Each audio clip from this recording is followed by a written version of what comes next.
ko na. Ano lang, tatlo lang. Okay na? Hi sir, magandang hapon po. Mayong hapon sa tanan, mayong hapon sa inyo, mayong hapon dito sa Senado. Sir, unang tanong ko, ano po yung nakikita mong epekto sa impeachment trial ni Vice President Sara sa Senado since nagpalit ng sa pilitan yung liderato sa Senado?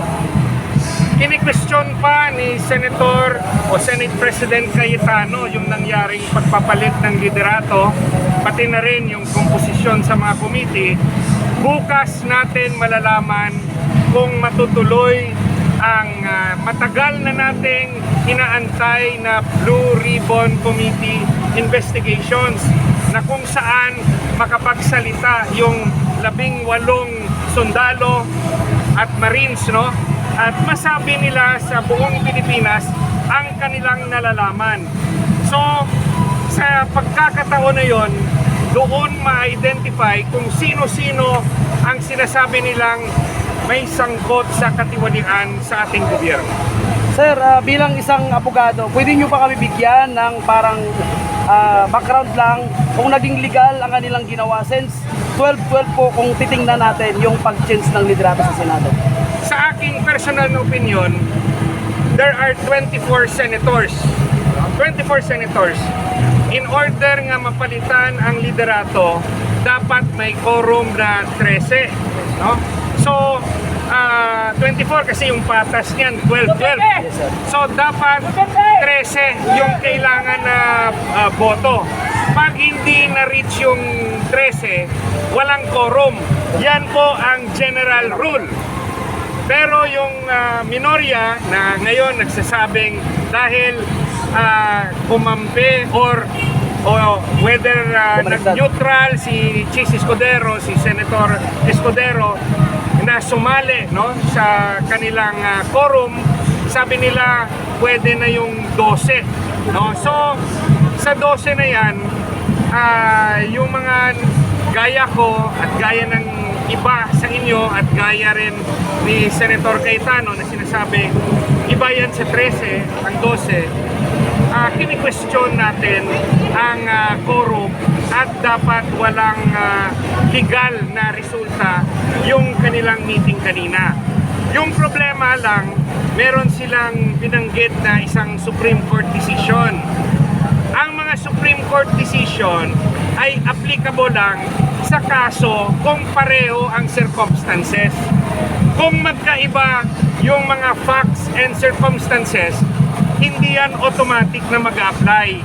At yung nangyari kanina, pwede yan maitanong sa Korte Suprema para yung pinal na makakasagot kung naging tama o mali ay Korte Suprema.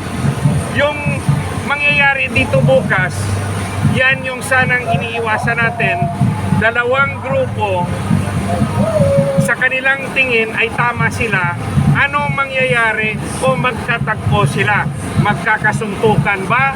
Magkakasigawan ba? Magiging physical ba? O may papaboran ba ang Senate security? Papapasukin lang ang isang grupo at hindi papapasukin yung sa kabila.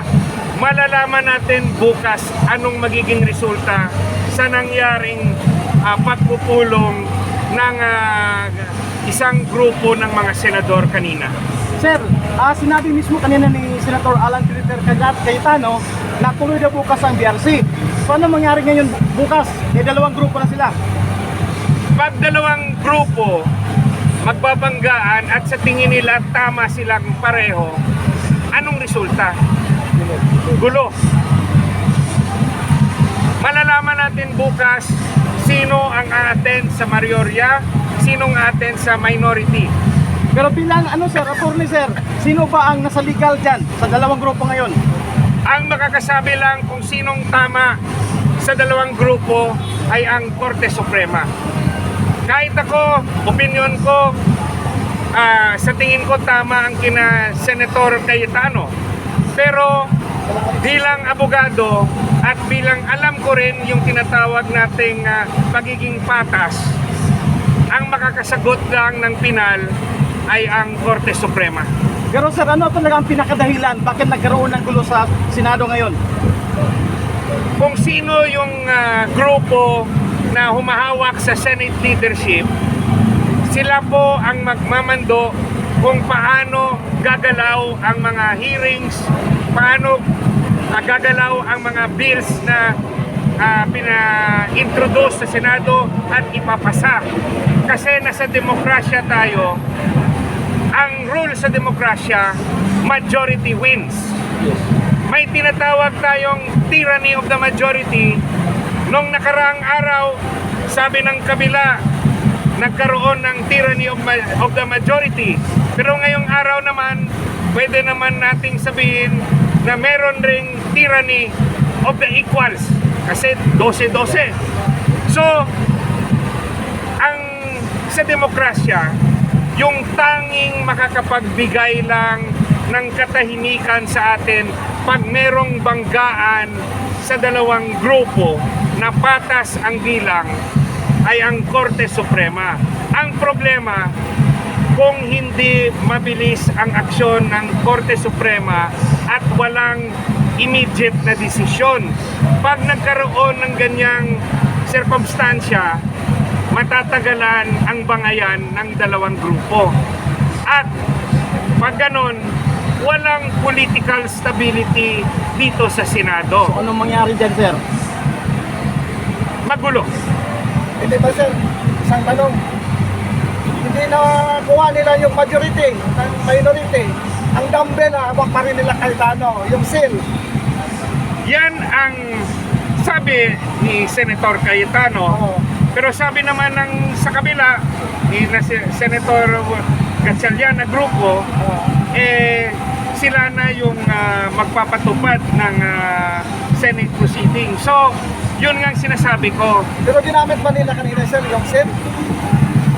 Decision sila? Yung mga bagay na yan, Wala.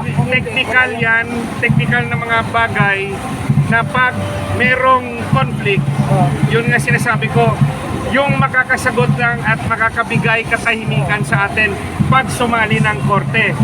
Kasi hindi ito dapat nangyari kung hindi umalis si Senator Chis Escudero sa naging let's say kasunduan nila ni na Senator Cayetano kung nasa majority sila dati. Yung problema natin ngayon, pumunta dito si Senator Escudero Dahil sa pambuyasan ng Malacanang. Payo ko sa atin lahat, kwan tayo, no? Maging maingat sa ating mga sinasabi para hindi tayo susunod sa mga kasamahan natin na nandun sa loob ng mga rehas. Sir, Kaya, maraming nagsabi-sabi, sir, na ito po sila sa Pilipino magiging may flood control. Ano masabi natin dyan? may problema talaga tayong malaki sa katiwalian at dapat kung patas ang ating gobyerno, kung patas ang ating mga senador, ipasalitain ang 18 sundalo. Lahat ng mga witness kontra sa katiwalian, administrasyon man silang witness o oposisyon, dapat i-welcome ng Senado na makapagtestigo para malinis natin ang ating gobyerno. Hindi ibig sabihin na kung kalaban natin ay masama na. Hindi rin ibig sabihin kung kakampi natin ay mabuti na. Ang bawat isa na public official ay may pananagutan sa taong bayan. Hindi automatic na kung kakampi natin sa politika, i-absuelto natin. Yan ang dapat na handling natin kasi lahat ng mga Pilipino naghahanap ng katotohanan. Sino ang naglapastangan sa pera ng bayan? Kakampi man o kalaban sa politika, dapat patas ang batas. Attorney,